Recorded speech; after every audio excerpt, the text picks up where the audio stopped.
Hello friends, कैसे आप लोग। आशा करते हैं आप सभी अच्छे होंगे, मस्त होंगे, तंदुरुस्त होंगे और अच्छे से स्टडी कर रहे होंगे। तो चलिए फ्रेंड्स, आज हम इसमें कराने वाले हैं सोशल साइंस, जो कि बिहार डीएलएड एग्जाम 2025 के लिए मोस्ट इंपोर्टेंट क्वेश्चन होने वाले हैं। तो ये सोशल साइंस है, जो कि मॉडल सेट में जितने भी 20 क्वेश्चन जो एसएसटी के पूछे जाते हैं मॉडल पेपर का, उसमें से क्वेश्चन आपको यहाँ से हम कराएंगे। तो वीडियो को लास्ट तक जरूर देखिएगा।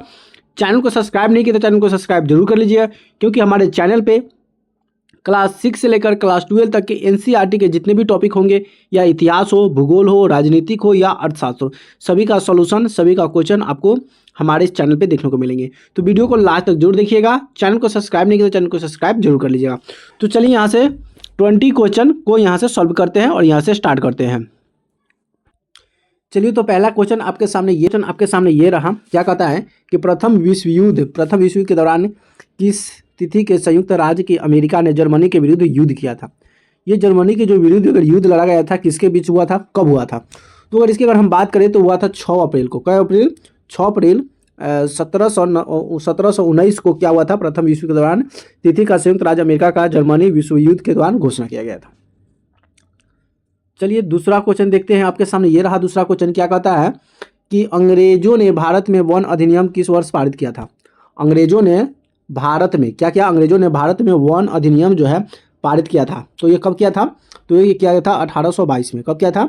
1882 में किया था। 1882 में जो पारित किया था, ये अंग्रेज ने भारत में वन अधिनियम पारित किया था 1882 में।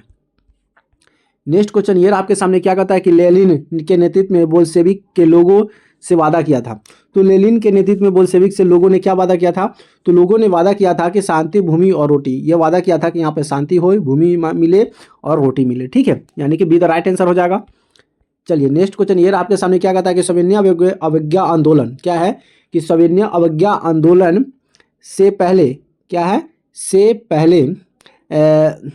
पहले एम के गांधी के 11 मांगों, क्या था, 11 मांगों में कौन सी थी? 11 जो मांग था उनमें से 11 मांग कौन सी मांग थी? तो अगर इसकी 11 मांग की अगर बात करेंगे तो यहाँ पे जो मांगे हैं, सैन्य नागरिक प्रथमा 50% कम कर, तो नहीं था। और इसे लोकप्रिय नियंत्रण और अनुमति देने छात्र का दिन, ये भी नहीं था। इसमें एक और ऑप्शन होगा, ये रहा चौथा जो आपको ऑप्शन दिखाई दे रहा है। दोनों सैन्य नागरिकों प्रशासन 50% और इन्हें अग्रिकन जारी करने के लिए नियंत्रण देने वाला शास्त्र, इसी को जारी किया गया था। चलिए अगला क्वेश्चन ये रहा आपके सामने। क्या कहता है?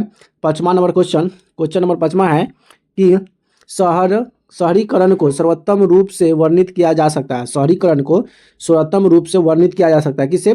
तो शहर में नौकरी चलाने वाली आवाज़ों से। किससे?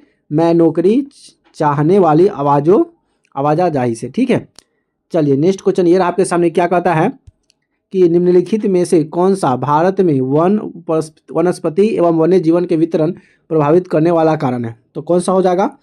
तो अगर इसकी अगर कारण की अगर बात बोले तो यहाँ पे तापमान भी होता है, ऊंचाई भी होता है और वर्षा भी होता है, यानी कि इसमें सभी जो है वनस्पति वन्य जीवन के लिए प्रभावित करता है। ठीक है, यानी कि सभी आंसर हो जाएगा। क्या हो जाएगा? सभी हो जाएगा। ठीक है, चलिए नेक्स्ट देखते हैं। नेक्स्ट क्वेश्चन ये आपके सामने। क्या कहता है कि पैमाने में मानचित्र की दूरी को इस रूप में भी जाना जाता है। मतलब पैमाने में मानचित्र की दूरी को किस रूप में जाना जाता है? तो अगर रूप की अगर बात करें तो इसमें अंश, यानी कि न्यूमरेटर के रूप में जाना जाता है। किसके रूप में? न्यूमरेटर, यानी कि अंश के रूप में जाना जाता है, यानी कि इधर राइट आंसर हो जाएगा। चलिए नेक्स्ट क्वेश्चन ये रहा आपके सामने कि डैश देश में विभिन्न हिस्सा में मानसून की शुरुआत के साथ खरीफ की फसलें उगाई जाती है, इसकी कटाई डैश में होती है। मतलब कह रहा है कि कौन सा देश है जिसमें विभिन्न हिस्सों में मानसून की शुरुआत के समय खरीफ का फसल उगाया जाता है, और उगाने के बाद इसमें जो है ना, कौन सा महीना में इसकी कटाई कर दिया जाता है। तो अगर हम कटाई की अगर बात करेंगे तो जो कटाई होता है ना, सितंबर अक्टूबर में कटाई कर दिया जाता है, जब मानसून में होगा तो। ठीक है, चलिए नेक्स्ट क्वेश्चन आपके सामने ये रहा। नेक्स्ट क्वेश्चन क्या कहता है कि भारत में बिजली उत्पादन के लिए निम्नलिखित में से कौन सा सबसे महत्वपूर्ण कच्चा माल है? मतलब भारत में जो बिजली उत्पादन होता है, उसे बिजली उत्पादन के लिए सबसे अगर माल की अगर बात करें तो ये कैसे उत्पन्न होता है? तो या क्या खनिज होता है? जी नहीं। ये प्राकृतिक गैस होता है? नहीं। यूरेनियम से होता है? नहीं। ये होता है कोयला। कच्चा जो माल होता है ये कोयला होता है, जो बिजली उत्पादन के लिए सहायक होता है। ठीक है, ये कच्चा माल। चलिए नेक्स्ट क्वेश्चन ये आपके सामने। क्या कहता है कि पर्णपाती वन उन क्षेत्रों में पाए जाते हैं जिनमें क्या होता है? पर्णपाती वन क्षेत्र कहाँ पाया जाता है? तो पर्णपाती क्षेत्र जो होता है ये मध्य मात्रा से मौसमी वर्षा जो कि केवल कुछ महीनों तक रहती है, उस क्षेत्र में ये पाया जाता है, वंश पर्णपाती। ठीक, चलिए अगला क्वेश्चन ये रहा आपके सामने, क्या कहता है कि सौर ऊर्जा के बारे में कौन सा कथन सही है। सौर ऊर्जा के बारे में कौन सा कथन है जो सही है, सौर ऊर्जा के बारे में सही है। तो अगर सौर ऊर्जा की अगर हम बारे में बात करें तो यहाँ पे क्या होगा कि ये ऊर्जा वन नवीकरणीय भी होता है और गैर पारंपरिक स्रोत भी होता है। ठीक है, तो ये नवीकरणीय होता है, पारंपरिक स्रोत नहीं होता है। ये गैर नवीकरणीय नहीं, नवीकरणीय होता है, और गैर पारंपरिक स्रोत होता है। तो यहाँ पे ये ऊर्जा जो होता है नवीकरणीय और गैर पारंपरिक स्रोत होता है। ठीक है, यानी कि ये आंसर सही हो जाएगा। चलिए क्वेश्चन नंबर नेक्स्ट देखते हैं। ये रहा नेक्स्ट क्वेश्चन, क्या कहता है कि पहली सार्वजनिक रेलवे लाइन कब खोली गई। मतलब पहले बार सार्वजनिक जो रेलवे लाइन खोला गया था ये कब खोला गया था। तो खोला तो गया था सबसे पहले कांग्रेस की, और ये जो क्या ईस्ट इंडिया जो कंपनी था उस समय अपनी रेलगाड़ी चलाया था सामान के यातायात के लिए।